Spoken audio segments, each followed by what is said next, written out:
একটা রিসার্চ করতেছি, আহমদ শফির নাম লিখতে গেলে শাহ লেখে কেন? এটা কোন শাহ? সে শাহ সুফি শাহ না শাহ মখদুমের শাহ না বাবা শাহজালালের শাহ? এটা কোন শাহ আমার এখনো বলাৎকার করে না? বলাৎকার কোন সুন্নি মাদ্রাসায় দেখেছেন নাকি? বলাৎকার কোন পীরের দরবারে দেখেছেন নাকি?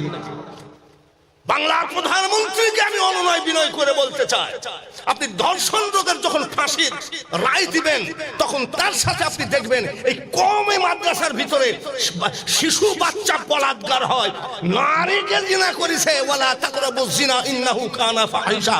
হতেই পারে একটা নারীর প্রেমে পড়ে গেছে, কিন্তু মাদ্রাসার ভিতরে শিশু বাচ্চা বলাৎকার বলে, এটার বিচার একটু কড়াকড়ি করেন। প্রধানমন্ত্রীর কাছে আপনার অনুরোধ, তার কারণ আমরা তো আপনার সন্তান না, আপনার সন্তান তো ওরা, আপনি তো কওমি জননী। সুযোগে পাইলেই কিন্তু নৌকা ভেঙে দিবে, আর আমরা নৌকা আসিছিলাম থাকবো। মাননীয় প্রধানমন্ত্রী, আপনি একটুখানি আহলে সুন্নাত ওয়াল জামাতের দিকে খেয়াল দেন, দেখবেন বাংলার মাটিতে সংসদে দুরূদ কিয়াম দিয়ে শুরু হবে ইনশাআল্লাহ।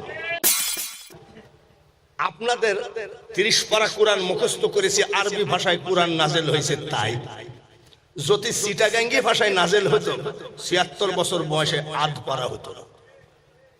এত কঠিন ভাষা। তাম বলছে আজকে খাজা পড়েছে বিপদে। খাজা না হয় হিন্দি বুঝে, আরবি বুঝে, উর্দু বুঝে, ফার্সি বুঝে, আর না হয় খাজা বাবা বাংলাও বুঝে, চিটাগাঙ্গি ভাষাকে বুঝে। আমাদের ওয়াজ করতে গেলে আমরা দরদাম করে আসি,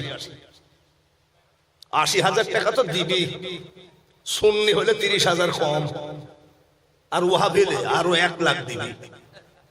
কিন্তু যখনই আওলাদে হারভাঙ্গিনী দরবার শরীফের আমাকে ফোন করেছে, আমি তো চিনতে পারছি না, আমার ছোট ভাইকে দিয়েছিলাম, দেখো তো উনি আমার বড় ভাই, আমাকে মোবাইলে বলছে যে এই ব্যাপার, ওনারা নাকি মাইজভান্ডার শরীফের আওলাদ, মাইজভান্ডার শরীফের খলিফা। আমি তাড়াতাড়ি আমার কাছে মোবাইল দে, ভাইজান আমি যাব, ভাইজান আমি যাব। উনি খালি বলেছিলেন যে আমি আবার পুনরায় কথা বলবো, আমার সাথে কথা বলেন নাই। কথা বলা কি, যখনই উনি আমাকে হুকুম করেছে, মাইজভান্ডারের হুকুম হয়ে গেছে, তাই হুকুম তামিল করার জন্য আমি গুনাহগার হাজির হয়েছি। আমি আজকে 40 বছর হযরত কেবলার পুকুরে গোসল করি, আজকেও পুকুরে গোসল করেছি। আলহাজ মাওলানা সৈয়দ মুজিবুল বশর মাইজভান্ডার কিবলা কাবা এমপি সাহেব আমার জন্য ওনার 3 তলার উপরে অ্যাটাচড বাথরুম সহ রুম রেখেছেন। আমি এখানে থাকবো না, আমাকে মাফ করবেন। ঢাকা মঞ্জিলের নিচতলা আমার জায়গা, আমি ঢুকেই বেরোই আমার হযরত কেবলাকে দেখতে পাই, ডাইনে হযরত বাবা ভান্ডারী, বাম পাশে আমার মুর্শিদ কেবলা হযরত গাউসে জামান শফিক বশর মেজবান্ডার। আমি 1977 সালে বায়াত গ্রহণ করেছি। মঙ্গলবার আমাকে 1.5 টাকা দিতেন, আমি ঝাড়ু দিয়েছি সমস্ত দরবার 1.5 টাকা। আমি সেখানে নয়, যেহেতু মিলাদুন নবী, আমাকে ভাইজান আমার কানের কাছে বলেছে টাইম কত, 1 মিনিট আগে ছাড়বো, কিন্তু পরে নয়। তার কারণ যদি একটু বিরক্তি হয়, উনাদের চেহারার দিকে তাকালে যদি বন্দেগি হয়, সুবহানাল্লাহ, উনাদের পার্শ্বে বসে থাকলে যদি এক জামানা সাহবাতে বা, আরে ওটা তো আউলিয়ার কথা, এটা তো আওলাদে রাসূল। আমি সব দিক দিয়ে খেয়াল রাখছি। তারপরেও আমি গৌসুল আজম বাবা ভান্ডারী আওলাদ, আহল্লা দরবার শরীফের আওলাদ, হারভাঙ্গিনী দরবার শরীফের আওলাদের কাছে আমি সন্তান হিসাবে ক্ষমা চাই বলছি, আমার কোনো বেয়াদবি ধরবেন না। আমি দাঁড়ায় ওয়াজ করতে পারি না, আমার শরীর কাঁপে। বয়স 76 বছর। 76 বছরে গলার তেজ দেখেছেন? আমার গৌসে পাকের চরণ ধুলা যে করেছে শিরে ধার, কোটি কোটি শত্রু দলে কি করিতে পারে তা। আমি এখন একটু বিজি আছি, কয়েকদিন পর ফ্রি হয়ে যাব। একটা রিসার্চ করতেছি, আহমদ শফির নাম লিখতে গেলে শাহ লেখে কেন? এটা কোন শাহ? সে শাহ সুফি শাহ না শাহ মখদুমের শাহ না বাবা শাহজালালের শাহ? এটা কোন শাহ আমার এখনো আমি ইচ্ছা করে গাড়ির থেকে নাইমি আহমদ শফির মাদ্রাসার সামনে গতকালকে, আমি আজ 4 দিন চট্টগ্রামে আমানত শাহ রহমতুল্লাহ মাজার জিয়ারত করেছি, হযরত বদর শাহ রহমতুল্লাহ মাজার জিয়ারত করেছি। আমার কাজ হলো এই বছর ওয়াজ শুরু চার্জ করতে হবে, চার্জ করে নিয়ে যায়। আর প্রতি বছর 30 বার আমি আজমির শরীফ গেছি, 3.5 বছর আমি আজমির শরীফে ঝাড়ু দিয়েছি। ঘুমায় আসি শাহজাহানি মসজিদে, লাথি মেরে বলছে এখানে কি বাংলাদেশে মাইজ ভান্ডার যাও। ওই কথা পরে, আগে বিশ্বনবী মুহাম্মদু একেবারে, আমার নাম কি, টাইটেল কি, বাঙালি। বাঙালি হুজুর বলে, হুজুর আমরা সবাই তো বাঙালি, আপনি আবার বাঙালি কেন? আজাহারি, তুমি কি ওই যে আজাহারি, আজাহার বিশ্ববিদ্যালয় থেকে লেখাপড়া করেছে আজাহারি, মাদানি, কাসেমি, ওই কাসেম নানতুবি বলে যে নবী হাজির নাজির, নাউজুবিল্লাহটা জানলে কাফের। আবার কাসেম নানতুবি বলতেছে স্বপ্নের মধ্যে নবী আমাকে এই দেওবন্দ মাদ্রাসার দাগ দিয়ে গেছে। ওরা যে কোন মুখে কোন কথা কয়, ওদের মুখের দিকে তাকালে অজু থাকে। যে কথাটা বলি, আমার কথা কি আপনারা বুঝতে পারছেন? কি জন্য জিজ্ঞাসা করলাম? আপনাদের 30 পারা কোরআন মুখস্থ করেছি, আরবি ভাষায় কোরআন নাজেল হয়েছে। তাই যদি চিটাগাঙ্গি ভাষায় নাজেল হতো 76 বছর বয়সে আধ পারা হতো না। এত কঠিন ভাষা, এই ভাষাকে আমরা শ্রদ্ধা করি শুধু আমার গৌসুল আজম বাবা ভান্ডারীর ভাষা।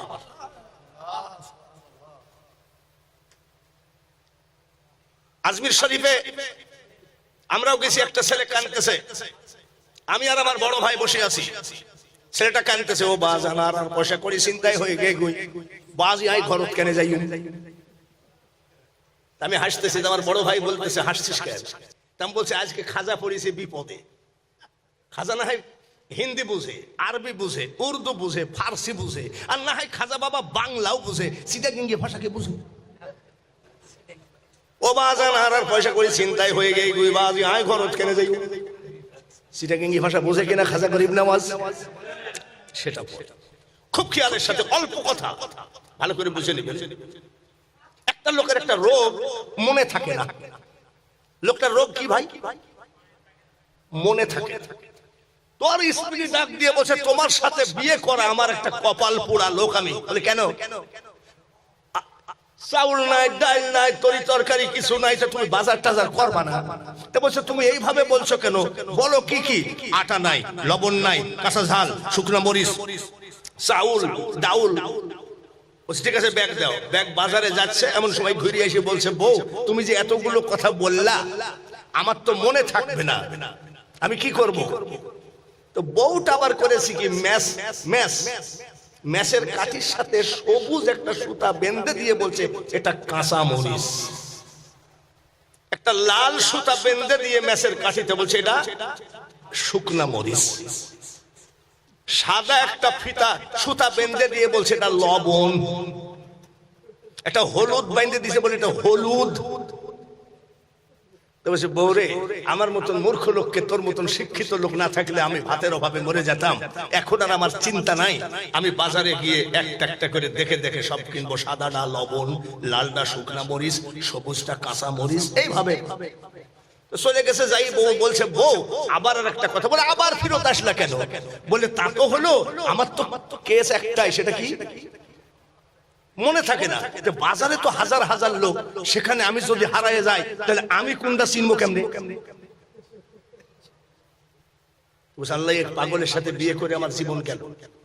তো লাল একটা পেটিকোট পুরাতন টান মেরে ছিঁড়ছে। কালার কি জোরে কর?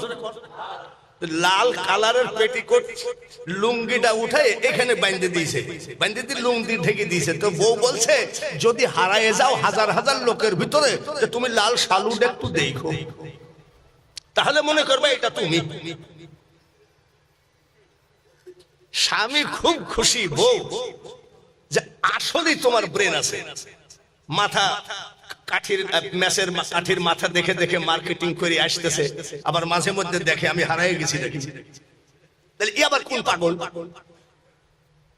এর ভিতরে এক লোক বল খেলতে গিয়ে পায়ে বাড়ি লাগছে, হাড়ে ব্যথা লাগছে, ও আবার লাল শালু দিয়ে এখানে পেঁচায় রাখছে, ও আবার নেংড়াতে নেংড়াতে আসছে। ও কয় যে ও লাল শালু, আমিও লাল শালু, ও কেডা আর আমি কেডা? পার মধ্যে পা ঢুকায় দিয়ে বলছে, ভাই আপনার খোদার কসম লাগে বলেন তো, আপনি কি আর আমি কি?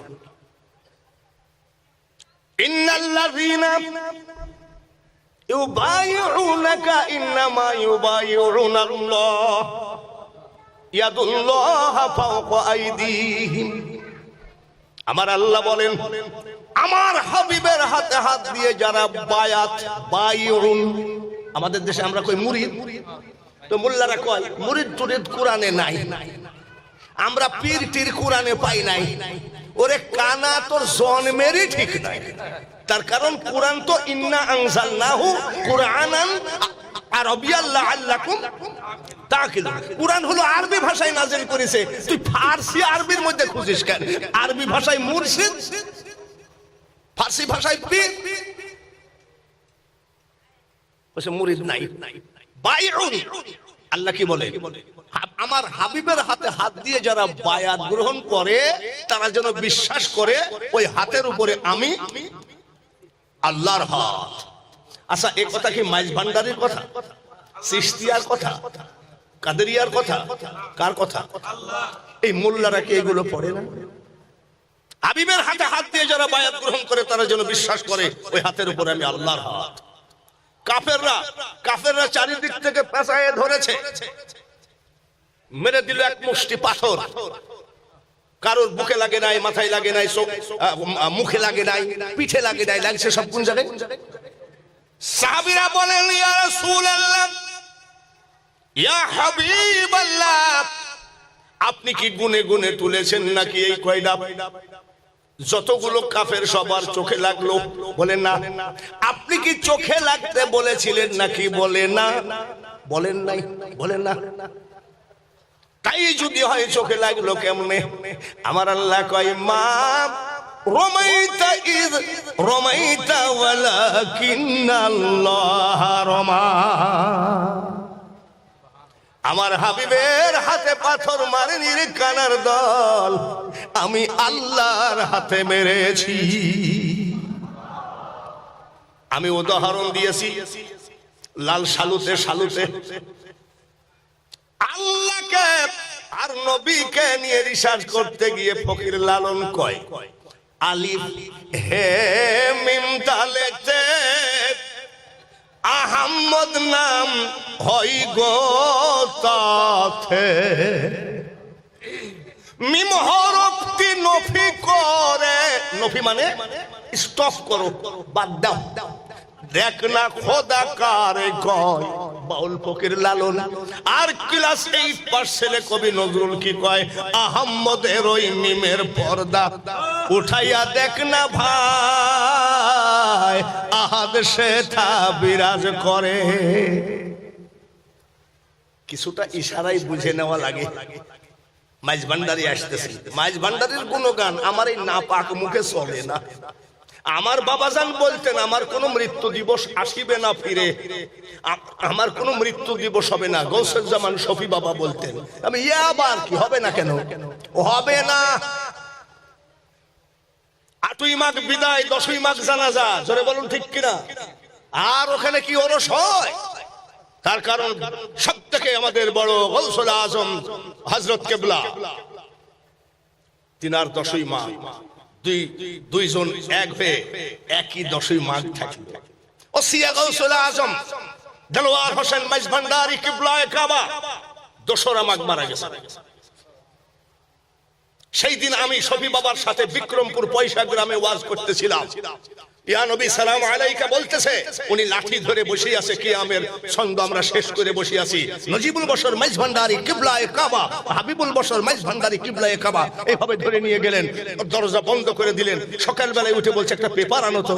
তখন ওইখান থেকে পেপার আনতে গেলে সদরঘাট ছাড়া নাই, সদরঘাট থেকে এসে দেখে ওসিয়া গৌসুল আজম দেলোয়ার হোসেন মাইজ ভান্ডারী কিবলায়ে কাবা নাই। এই একই সুতে কথা। 27 আশ্বিন বাবা ভান্ডারের জন্মদিন, এখন 29 আশ্বিন আমরা করি। 26 আশ্বিন জিয়াউল হক মাইজ ভান্ডারী পর্দা করলেন। ভালো করে জ্ঞান করে দেখো, একটা মাত্র শক্তি ঘোরাফেরা করতেছে, যে শক্তি হারভাঙ্গিনী দরবারেও সেই শক্তি, মাইজ ভান্ডারের সব জায়গায় সেই শক্তি।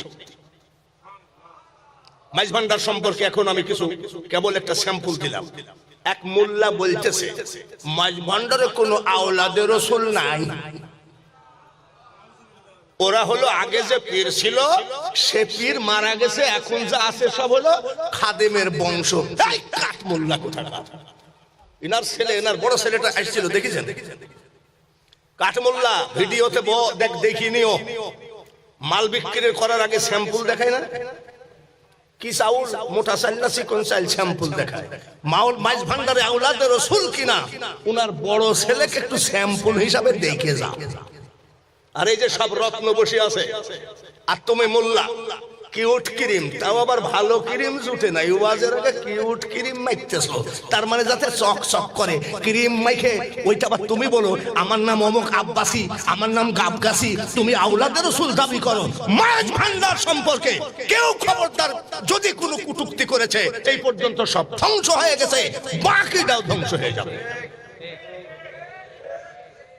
বন্ধুগণ,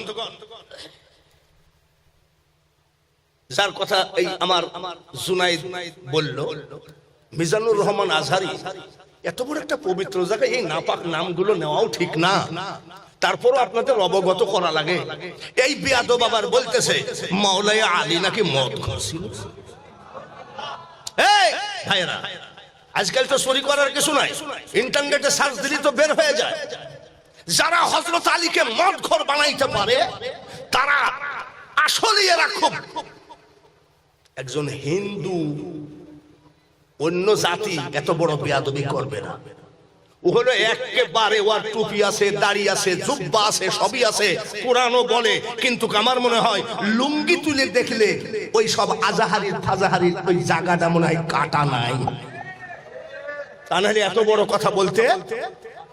মাওলানা আলী রাদিয়াল্লাহু তাআলা আনহু রাম্মাজান বাচ্চা পেটে করে লাব্বাইক লা শারিকা লাকা লাব্বাইক করতেছে, এমন সময় ব্যথা উঠেছে, কাবা শরীফের দরজা খুলে দিয়ে ওই জায়গায় মাওলানা আলীর জন্ম হয়েছে।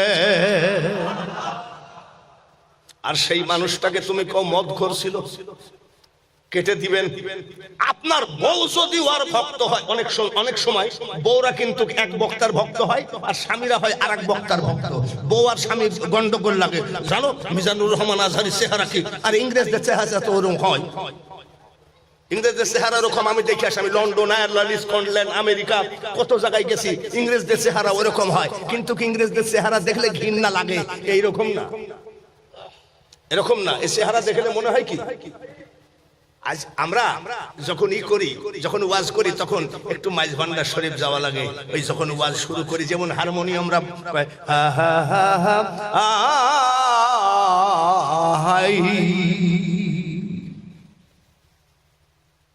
দয়ার ভান্ডার তুমি, এই গানটা বলার জন্য হাই, এটা হাজির নাজির ডাকতেছে।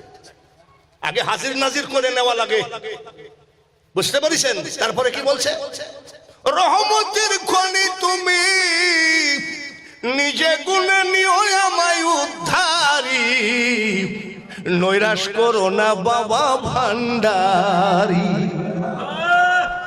আমি বাঙালি হুজুর, আমার ডায়েরিতে 2021 সালে একটা ডেট ফাঁকা নাই। আমি যখন ওয়াজ করি আমাকে মাইজ ভান্ডার শরীফ যাওয়া লাগে। মাইজ ভান্ডার শরীফ থেকে আগে হাজির নাজির জানা লাগে। আজ আমার মাইজ ভান্ডারে যাইতে হয় না, তার কারণ আমার মৌলা আমার পার্শ্বে বসা আছে। আমি মাইজ ভান্ডার শরীফ আসলে ঘুমাই, তো বলছে এখন আপনি তো ঘুমান না, তো বলছে যে ওই কুষ্টিয়ার থেকে ওটা আবার লাইন করা লাগে, ডাকা লাগে। এখন তো আমি জায়গায় আছি, এখন কিছু একটু রেস্ট নিয়ে নি, ঘুমায় নি, এখন তো মওলার সামনে আছি। মাইজ ভান্ডার শরীফে পরে আসতেছে। আর আগে বক্তা বলেছেন লা ইলাহা ইল্লাল্লাহ বলা যাবে, মুহাম্মদুর রাসূলুল্লাহ। আচ্ছা, এর মুখ দেখলে ওযু থাকে? আর সে মহল্লায় বাবা আদম আলাইহিস সালাম লেখা দেখলেন লা ইলাহা ইল্লাল্লাহু মুহাম্মাদুর রাসূলুল্লাহ। আদম আলাইহিস সালাম জিজ্ঞাসা করে, আমি যদি প্রথম সৃষ্টি হই এটা কিডা? আপনারা মোল্লারা বলতেছেন নবীজির জীবনী আলোচনা করা মিলাদ। তাই যদি হয়, আল্লাহ তাআলা বলতেছেন আদম শোনো দোস্ত আমার মুহাম্মদ রে, আমার নামের সাথে জড়িত, আর যাহার সৃষ্টি না হইলে কিছুই পয়দা না হতো। আদমের সাথে যদি আর সে মহল্লায় আমার নবীর ওয়াজ করে, তাহলে আমার আল্লাহ তাআলা তো সর্বপ্রথমে আদমকে সাথে করে মিলাদুন নবী করে ফেলল। 120 জোড়া সন্তানের সামনে হযরতে বাবা আদম আলাইহিস সালাম আমার নবীর ওয়াজ করতেছেন। আমার নবী হযরতে শীশ আলাইহিস সালাম কয়, আব্বা তুমি হলো প্রথম নবী, আর আখিরি পয়গম্বর কে আসবে না আসবে তার কথা এত কেন? হযরতে বাবা আদম আলাইহিস সালাম বলছেন, তুমি জানো না ও এমনই একজন নবী, ওর উম্মতের জন্য কোনো অপরাধ বলে কিছু নাই। ওর উম্মত যখন অপরাধ করবে তখন যদি মাপ কি মাপ তো ওই মোল্লারাও চায়, বলাৎকার করে না। বলাৎকার কোন সুন্নি মাদ্রাসায় দেখেছেন নাকি? বলাৎকার কোন পীরের দরবারে দেখেছেন নাকি? বাংলার প্রধানমন্ত্রীকে আমি অনুনয় বিনয় করে বলতে চাই, আপনি ধর্ষণ রোগের যখন ফাঁসির রায় দিবেন, তখন তার সাথে আপনি দেখবেন এই কমে মাদ্রাসার ভিতরে শিশু বাচ্চা বলাৎকার হয়। নারীকে জিনা করেছে, ওয়ালা তাকরাবুজ জিনা ইন্নাহু কানা ফাহিশা, হতেই পারে একটা নারীর প্রেমে পড়ে গেছে, কিন্তু মাদ্রাসার ভিতরে শিশু বাচ্চা বলাৎকার বলে, এটার বিচার একটু কড়াকড়ি করেন। প্রধানমন্ত্রীর কাছে আপনার অনুরোধ, তার কারণ আমরা তো আপনার সন্তান না, আপনার সন্তান তো ওরা, আপনি তো কওমি জননী। সুযোগ পাইলেই কিন্তু নৌকা ভেঙে দিবে, আর আমরা নৌকা আসিছিলাম থাকবো। মাননীয় প্রধানমন্ত্রী, আপনি একটুখানি আহলে সুন্নাত ওয়াল জামাতের দিকে খেয়াল দেন, দেখবেন বাংলার মাটিতে সংসদে দুরূদ কিয়াম দিয়ে শুরু হবে ইনশাআল্লাহ। শর্ট টাইম বাবাজিরা, একেবারে শর্ট টাইম, যার জন্য বলছি ওই মোল্লা বলতেছে কলেমার সাথে মুহাম্মদ সাল্লাল্লাহু আলাইহি ওয়াসাল্লামের নাম লেখা যাবে না। দেন সার্চ দেন, আমি নাম বলবো না, তো সার্চ দিতে গেলে পয়লা আগে ম দিবেন বাংলায়, আর না ইংলিশে এম দিবেন, তাহলে বাইরে আসবে। আমি নাম বলবো না। সে কি বলতেছে? নবী হাজির নাজির জানা কুফরি, আমরা যে হাজির নাজির জানি, ও বলতেছে এটা কুফরি।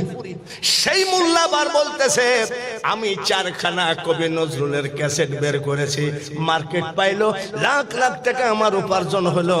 আমি একদিন স্বপ্নের মধ্যে দেখি আমার পার্শ্বে কবি নজরুল ঘুমের মধ্যে বসা। আমি জিজ্ঞাসা করলাম, নজরুল ভাই কেমন আছেন? কবি নজরুল বলল, আমি ভালো আছি। আমি বললাম, নজরুল ভাই ভাত খান? কবি নজরুল বলতেছে, আমি ভাত খাবো এবং আপনাকে সঙ্গে করে ঢাকা ঘুরবো। এই নাপাকের বাচ্চা নাপাক, কবি নজরুল যদি তোর সাথে খাওয়া দাওয়া করে ঢাকা টাউন ঘুরতে পারে, আমার নবী কেন হার ভাঙ্গিনী দরবারে আসে না? এগুলো একটু বলা লাগে, না হলে একবারে ওরা সুযোগ পাইয়ে গেছে, আর সুযোগ পাইয়ে লাভ নাই। দেখেন না, ওই আপনারা যার আগে শাহ লিখেছেন, তিনি বলছেন মাঝ ভান্ডার যাবেন না। মাঝ ভান্ডার তোর বাপের জায়গা নাকি? মাঝ ভান্ডারে গেলে তোর মরাটা কি ওই রকম হতো নাকি? দেখেন না, এই বয়সে ডায়াবেটিস নাই, পেটে ব্যথা নাই, মাথা ধরা নাই, লাল চা খাওয়া অভ্যাস। এই পীর সাহেবের বাড়িতে এসে দুধ চা খাইছি কয়েকবার। আমার সঙ্গে যারা লোক আসছে বলছে, আপনি দুধ চা খাচ্ছেন? বলে রে, অলির দরবার, এটা আওলাদে গৌসুল আজমের দরবার, এখানে দুধ চা না, এখানে গ্যাসের ট্যাবলেট ট্যাবলেট কিছু লাগে। কই দেখছেন না, ৭৬ বছর কি বাড়ির কাছে। আমি কি মরণকে ডরি, আমি কি মরণকে ডরি। আরে কানাই, তোর বাপের কাছে আছে, তোর হাদিস দলিল আর আমার ধুলা। আমার বুকের পাটা শক্ত আছে, মালিক বাবা মাইজ ভান্ডারি, আমি কি মরণকে ডরি। দাঁড়ান এখনই সুবহানাল্লাহ কেন? মাইজ ভান্ডারি শান্ত শুরুই করি নাই। রমেশ চন্দ্র শীল বাবা ভান্ডারি কেমন রত্ন, একজন হিন্দুকে ওলি বানায় দিলেন। সুবহানাল্লাহ। যার কবর খুঁড়ে দেখা গেল রমেশ নাই, কিন্তু একটা গোলাপের ফুল পড়ে আছে, ওই জায়গা পর্যন্ত আগে আসতে দেন। এই জানোয়ার বলতেছে কাদের মোল্লা মারা গেল, ফাঁসি হলো। হঠাৎ করে আমি স্বপ্নে দেখলাম কাদের মোল্লার পাশে আহমদ শফি দাঁড়িয়ে আছে, আর আমি পার্শ্বে দাঁড়িয়ে আছি, কিছু দূর আমার নবী দাঁড়িয়ে আছে। আমি ওরে কানা, নবী যদি কাদের মোল্লার ফাঁসির সাথে আহমদ শফির সাথে হাটহাজারিতে স্বপ্নের মধ্যে তোর কাছে আসতে পারে, তাহলে আবার ওই মুখে কেমনে বলিস নবীকে হাজির নাজির জানা কাফের। আবার এখন আবার বলা শুরু করেছে, উনি আবার মরার আগে বলে গেল বাংলাদেশের প্রধানমন্ত্রী বলেছেন এদেশে কোনো ওয়াহাবি নাই, সব আহলে সুন্নাত ওয়াল জামাত। আমি এরা কোন মুখে কোন কথা কয়? বউ তালাক যে বহু আগেই হয়ে যায়, বারবার এত বাজে কথা বললে, জোরে বলুন ঠিক কিনা? এই ওয়াহাবিরা আমাদেরকে সুন্নি বললে আমরা গর্ব মনে করি, আমরা রাগ করি না, আমাদের অন্তর ঠান্ডা হয়ে যায়, আমাদেরকে সুন্নি বলেছে। আর তোদের ওয়াহাবি বললে যখন রাগ করিস, খোদার কসম তোরা এজিদি মুসলমান, আর আমরা হুসাইনি মুসলমান। আব্বাসি লেখলে, আব্বাসি লেখি কও মাইজ ভান্ডারে আওলাদের রাসূল নাই। পূর্বপুরুষের ইতিহাস ওরা হাসানি এবং হুসাইনি, আল হাসানি এবং হুসাইনি, আর তোমরা সেখানে হাত দিচ্ছ আস্তে। আর না, জ্ঞানী বুঝে ইশারাই। মূর্খ সাপল চিনেন? সাপল, সাপল চিনেন? মূর্খ সাপল দিয়ে চোখের মনি ফাটাই দিলেও মুক্তি হয়ে কি করবা তুমি? মুহাদ্দিস হয়ে কি করবা তুমি? বুখারী শরীফ খতম করে কি করবা তুমি? কবি নজরুল সুন্নি না ওয়াহাবি? জোরে বলুন। কবি নজরুল ডাকে দিয়ে আসিলে তুমি বাদশাহ হয়ে, মারহাবা, রহমাতাল লিল আলামিন, দুনিয়া তোমার নামেরই ডঙ্কা, মদিনাওয়ালা তোমারই নাম, ইয়া মুহাম্মদ জগত জালা, কমলিওয়ালা তোমারই নাম। মাইজ ভান্ডারি একটা গানের মধ্যে কোন শিল্পী জানি গাইছিল বাবা, সে বলতেছে মাইজ ভান্ডারির নাম লইতে কানাই করে মানা, বাবার রূপের সীমানা। কবি নজরুল বলতেছে, মারহাবা বলেন। কবি নজরুল একটা ভোমরা পোকা গুনগুন করে গান গায়, ভোমরা পোকার দিকে তাকায়ে উনি কলম ধরতেছে, আমি ওয়ালাকাদ কাররামনা বানি আদম, আমি আদমের যাত্রে ভোমরা পোকা, আমার গলার কণ্ঠ এত ভালো না, কিন্তু তুমি একটা পোকা, তোমার গলার কণ্ঠ এত ভালো কেন? তাই তিনি লিখতেছেন, ওরে ভ্রমর তুই কি প্রথম চুমেছিলি নবীর কদম, তোর কণ্ঠের গান এতই মধুর লাগে।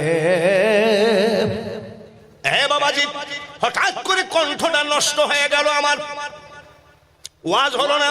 শুনলাম যে কোন মৌলানা, কোন মুল্লা নাকি পানের মধ্যে কিছু দিয়ে খাওয়াইছে। ডাক্তার বলল লন্ডনে গিয়ে অপারেশন করতে হবে। আমি লন্ডন অপারেশনের জায়গা না, অপারেশনের জায়গা হলো গৌসুল আজম মাইজ ভান্ডার।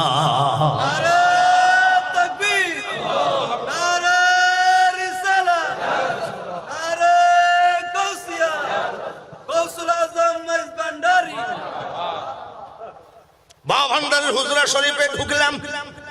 হুজরা শরীফে আমি বলতেছি, যখন আমার বাবা ধনে পানি ঢালে হাতে, মারহাবা বলে, আমি বাবা জান লন্ডনে যাওয়া লাগবে, গলা নষ্ট হয়ে গেল তো ওয়াহাবিদের মধ্যে তোমার দু কথা বলা লাগবে না। কান্নাকাটি করে ওই সিঁড়ির উপরে শুয়ে আছি, তার ঘুমের মধ্যে দেখতেছি আমাকে কে জানি জবাই করে লাফ দিয়ে উঠেছি। এক লাফে সকাল বেলায় আসসালামু আলাইকুম ওয়া রাহমাতুল্লাহ। আমার স্ত্রী ছেলে মেয়ে বলতেছে কি ব্যাপার? বলে মহা ডাক্তার, তো ডাক্তারের বড় ডাক্তার।